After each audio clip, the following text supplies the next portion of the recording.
Welcome.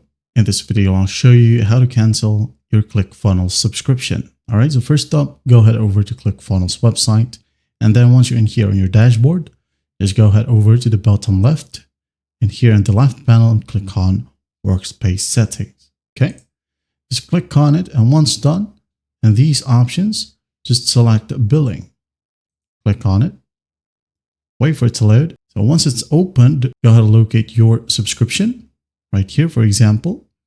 And then to cancel it, just go ahead over to the three dots besides the subscription. Click on it.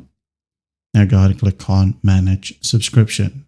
Now in here, as you can see at the top of a subscription, you'll be able to see current plan.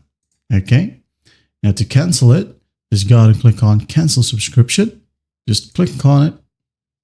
Wait for a new page to load. Now go ahead and select the reason why you wanted to opt out or cancel.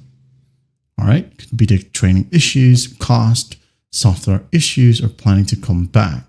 Okay, let's go ahead and select one. For example, planning to come back. Hit on Continue. And after that, you'll be able to see this page and just click on Cancel My Account and delete all my content. And after all of these steps, you'll be returned to the Subscriptions tab where your plan will show as canceled with the effective date. Okay, that's basically how you do it. Well, I hope this video helps, and I'll see you in the next one.